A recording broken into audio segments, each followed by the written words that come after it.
How's it going, everyone? I just wanted to give another update like I sort of promised I would last time.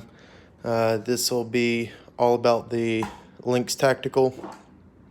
So last time I talked to y'all was end of January. I'd had this thing for about a month, and I thought I put somewhere around 600 rounds through it. Since then, I have pretty much lost count of it.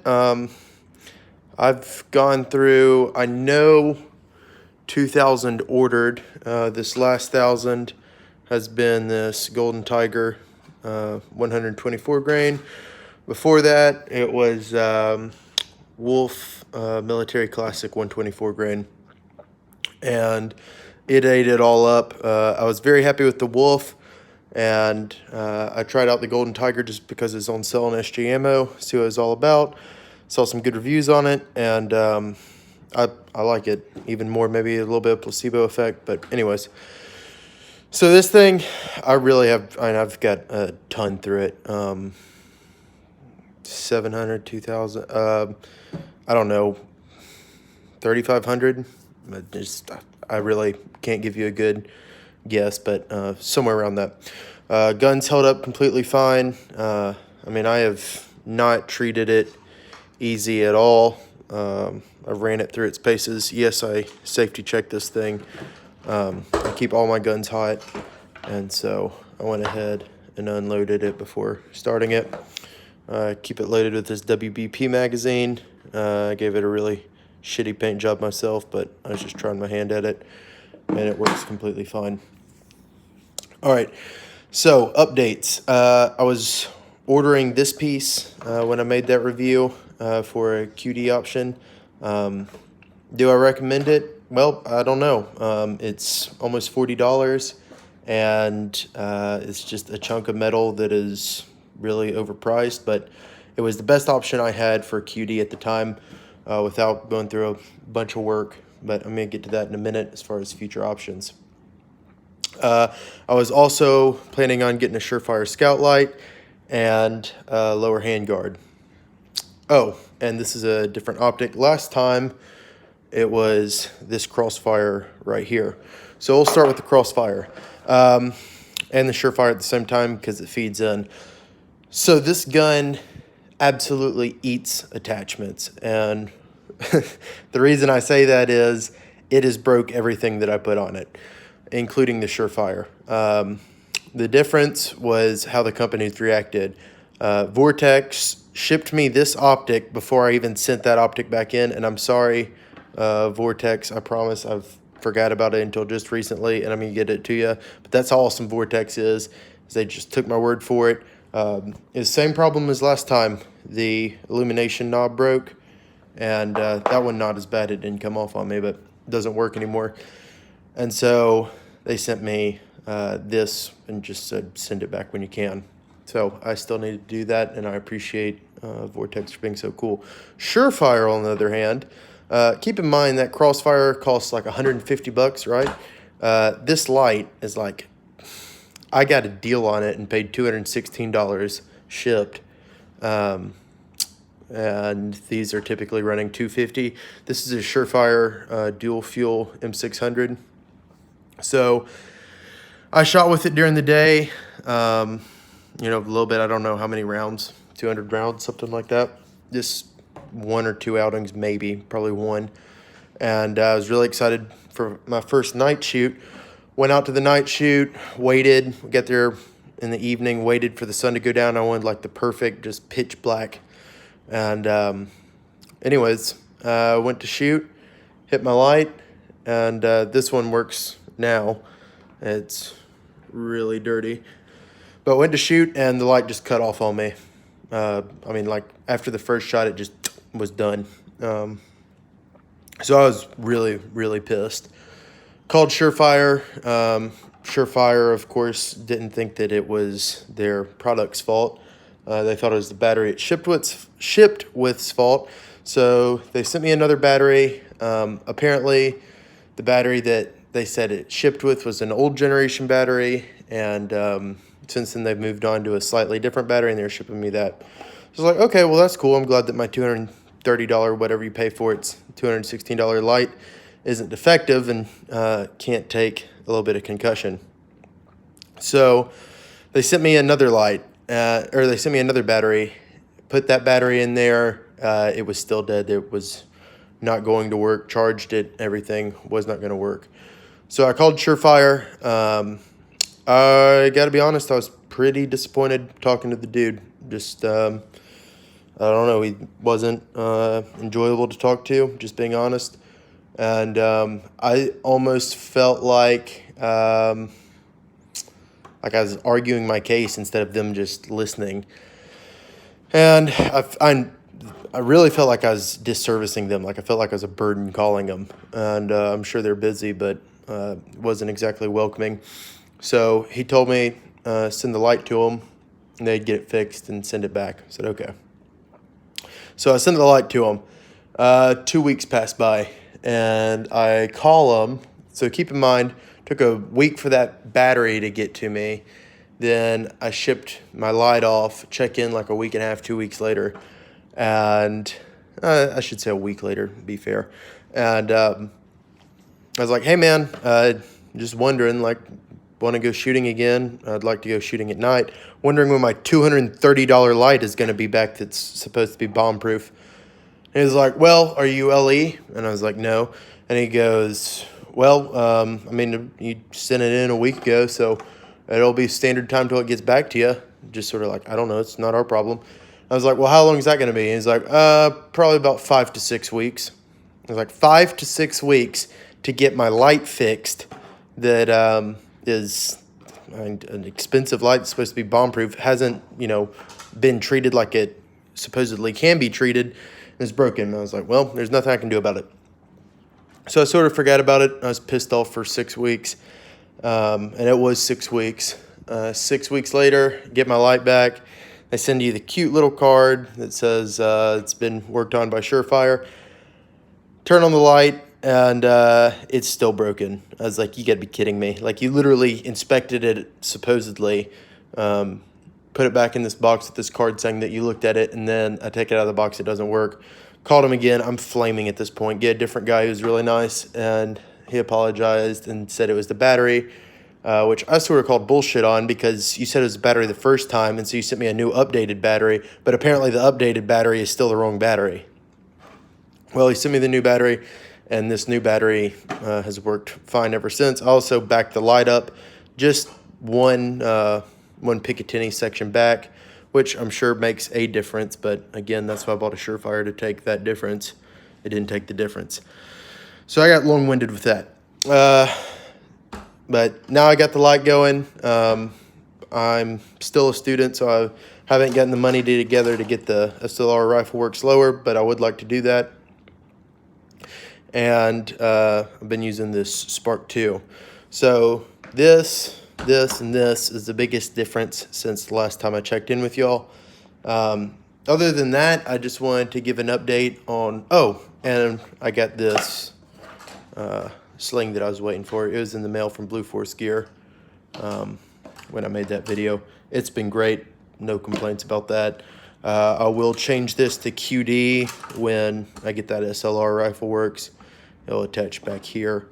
So how's the gun been? Gun's been fine. Like I said, no problems whatsoever. It really blows me away with accuracy. I put up a really shitty video because I'd maybe like to become one, but I'm not like a gun reviewer or anything like that. I'm doing this on an iPhone, for God's sake.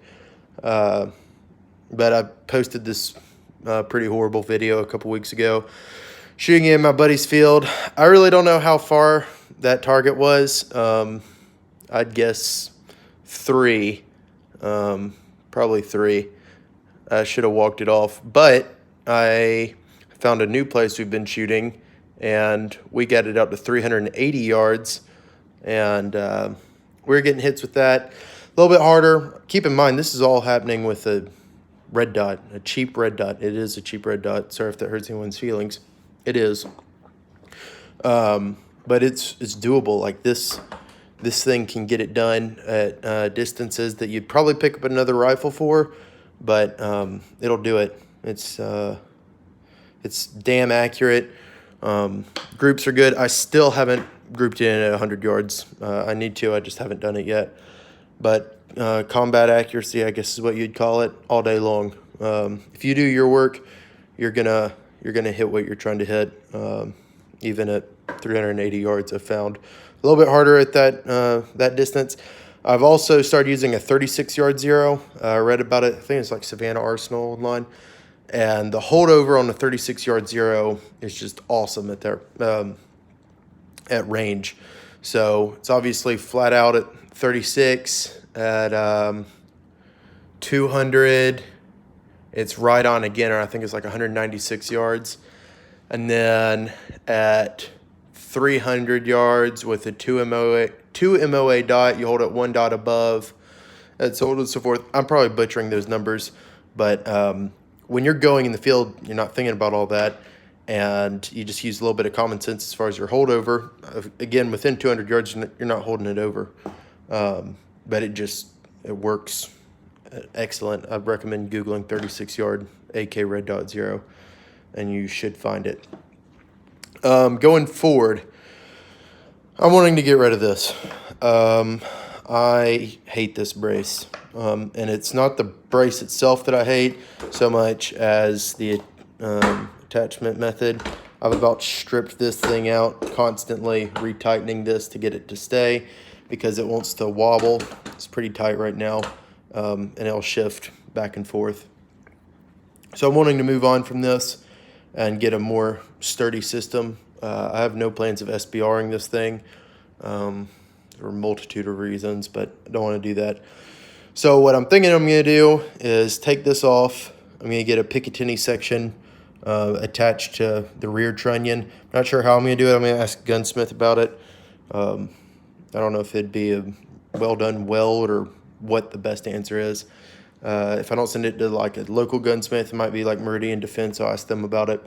And then I'm going to use SIG MCX style folding brace, so it's sort of a wiry brace, not a stock, but you know what I'm talking about. Just Google MCX, comes back into a little brace, and then it'll fold on the side. So that should be pretty lightweight. It'll stow really well, and it should be really sturdy, which is something I really want because I run this thing really hard. I'm not Joe Cool, but I do run it as hard as I can. And, banging it against barricades or dropping it on the ground, throwing it around, whatever happens, that brace gets loose after a day, and it really gets on my nerves. So look into other options as we speak. I think that's about all. This brake has been excellent. No real complaints about that. I'm on the fence about getting a suppressor. I really want to get one, but I guess, truthfully, I'm a little bit paranoid about entering that registry. It is sort of the whole reason I got the tactical was because I wanted a factory threaded barrel so I could not worry about concentricity coming from FB Radom. Asked WBP directly about if I should be good connecting a suppressor, and they said I should be good to go. And I trust them. They're a small company. I think they're pretty cognitive. I think that might be it. If you're wondering, the Surefire attachment I'm using is impact weapons components in partnership with Haley Strategic. I don't know if Haley Strategic owns it. I believe Haley Strategic designed this, but it's just the SBR mount for a Surefire light. I'm just using the button that it comes with. I was going to show y'all in the last video. It was pretty shitty. How good this trigger is. Again, it is clear. Let's just show that. So no take up. That is all. You hit a really defined wall. Okay, brake, reset. I mean, it's just, I think it's excellent. I haven't cleaned this thing at all. I use brake grease, for God's sake, as lubricant. Wipe everything down, get all the carbon and junk off, and then I put on brake grease, and it has lasted the test of time. I really have no idea the last time I cleaned it. It has been a while, but it is dirty, really dirty. And like I said, had no reliability issues. I think about 3,500 rounds. I have no idea. I'd be lying if I said I knew. That thing is gunked up. And what you just saw, how I held that back, is actually one of my only complaints with the gun. It's a Polish trigger in here, so you'd think they'd have it measured up a little bit better. But the bolt actually catches on the trigger when you just pull it back by hand and don't let it fly forward like it wants to. Now, this has never been a problem shooting, ever, ever, ever. Or any time I've ever racked it. And like, if you let this thing go forward as it wants to, it's not going to get caught. It's only when I baby it forward and I try to make it get caught. Just something to point out. If that bothers you for some reason, I don't see why it would. Oh, so that brown down there scared the shit out of me. It's been there forever. No, it is not rust. It is that brake grease getting back there, getting dirt and grime in it. It wipes right away. So if you saw that and freaked out, don't worry, there's black paint under it. And it's just accumulates as I put more brake grease in there. I think that's about all. There's been zero deformation here, and whole gun's holding up as far as I can tell. So if y'all have any questions, put it in the comments. Oh, I beat the hell out of this magazine just to see what it could take. Fully loaded, threw it up in the air, let it fall down on a concrete pad. Didn't record it, I was just sort of doing my own testing. And like the top 3 bullets came out, magazine was fine. Put those back in there, and then I just started banging that tab as hard as I could against the concrete. I mean, wailing on it. And that was the deformation I got. It hasn't caused any problem. There was a little bit of deformation, and again, I was trying to beat it. This thing, other than putting an atrocious paint job on it, which I sort of like, there's been zero deformation from just normal wear inside inside this gun and my Yugo. My buddy liked it so much, he bought them. They're like $14 online. Really lightweight and obviously durable. He's running it through his Rifle Dynamics, and he's had no deformation of the tab whatsoever. The magazines have just continued to run. I love them. I have nothing bad to say about them. Nothing to say bad about the gun itself. Y'all stay safe out there and keep on shooting.